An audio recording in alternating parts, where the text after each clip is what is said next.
कधी विचार केलाय की सगळं काही संपलं असं वाटत असताना एखादी व्यक्ती स्वतःला कसं सावरू शकते?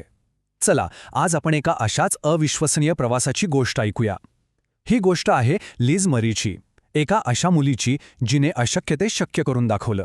तिच्या कथेची सुरुवात होते एका अशा वयात जेव्हा वय होतं फक्त 15 वर्ष. आणि ह्या कोवळ्या वयात तिची ओळख होती बेघर.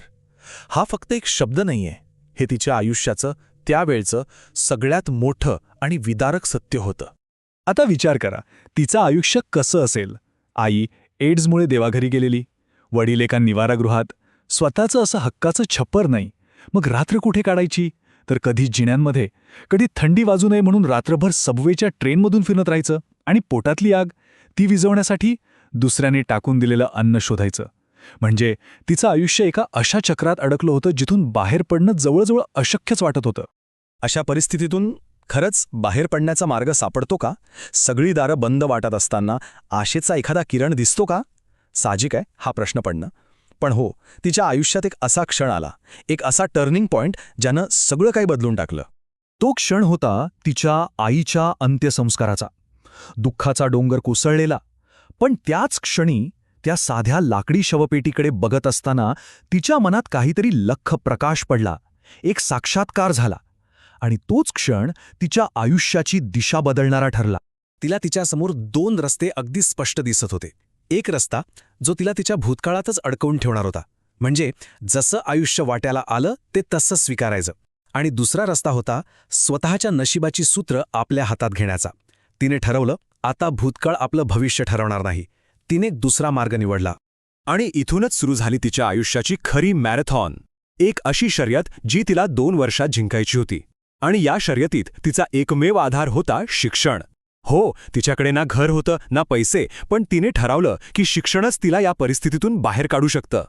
तिनं जे ध्येय ठेवलं ते ऐकूनच कोणालाही आश्चर्य वाटेल. तिनं पहिल्यांदा एका चांगल्या प्रतिष्ठित हायस्कूलमध्ये प्रवेश मिळवला. पण एवढ्यावरच ती थांबली नाही. तिनं ठरवलं की 4 वर्षांचा जो अभ्यासक्रम आहे तो ती फक्त 2 वर्षात पूर्ण करणार. आणि हे सगळं ती कधी करणार होती? जेव्हा तिच्या डोक्यावर छप्परही नव्हतं तेव्हा. आता तिची अभ्यासाची जागा कोणती होती? तर धावती सबवे ट्रेन. आजूबाजूला लोकांचा गोंगाट, गर्दी, पण या कशाचाही तिला फरक पडत नव्हता. तिचं लक्ष फक्त तिच्या पुस्तकांवर असायचं. रात्री जेव्हा सगळं शहर शांत झोपलेलं असायचं तेव्हा लिज रस्त्यावरच्या दिव्यांच्या खाली बसून आपलं भविष्य उज्वळवत होती. कधीकधी तर शाळेत सगळे यायच्या आधी त्या रिकाम्या शांत वरांड्यात बसून तिचा अभ्यास चालायचा. म्हणजे थोडक्यात काय, तर तिला जिथे जागा मिळाली, जिथे थोडासा प्रकाश मिळाला, तिथे तिने फक्त आणि फक्त अभ्यास केला. प्रत्येक क्षण तिने ह्यासाठीच वापरला. आणि म्हणतात ना, कष्टाचं फळ मिळतंच. तिच्या त्या अथक मेहनतीचं, त्या प्रत्येक जागवलेल्या रात्रीचं फळ मिळण्याची वेळ आता आली होती. तिच्यासाठी एका पूर्णपणे नवीन जगाचं दार उघडणार होतं. रस्त्यावरून थेट हार्वर्डपर्यंतचा प्रवास सुरू होणार होता. तिच्या या अविश्वसनीय जिद्दीची आणि अभ्यासातल्या कामगिरीची दखल घेतली गेली. आणि तिला चक्क द न्यूयॉर्क टाइम्ससारख्या मोठ्या संस्थेकडून स्कॉलरशिप मिळाली. हे एका पुरस्कारापेक्षा खूप जास्त होतं. हे जणू एका नवीन आयुष्याचं तिकीटच होतं. आता हा बदल बघा, किती अविश्वसनीय आहे.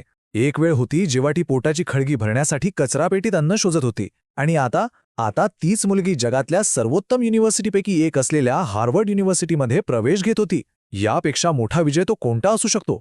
तर लिजने तिचं भविष्य परत मिळवलं. पण तिच्या या एक्स्ट्रॉर्डिनरी प्रवासातून आपण काय शिकू शकतो? यात आपल्यासाठी काय धडा आहे?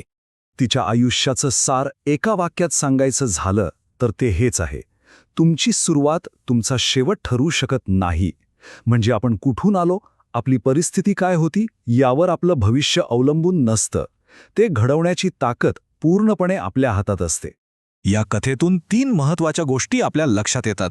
पहिली म्हणजे आयुष्यात घेतलेला एक महत्त्वाचा, एक शक्तिशाली निर्णय सगळं काही बदलू शकतो. दुसरी गोष्ट म्हणजे कितीही वाईट परिस्थितीत अडकलेलो असलो तरी अथक परिश्रम आपल्याला त्यातून बाहेर काढू शकतात. आणि तिसरी आणि सगळ्यात महत्त्वाची गोष्ट, भविष्य आपल्याला वारसा हक्काने मिळत नाही, ते आपल्याला स्वतः घडवावं लागतं. लिज मरेने तर तिचं भविष्य घडवलं. आता प्रश्न हा आहे की आपण आपल्यासाठी कोणतं भविष्य घडवणार आहोत?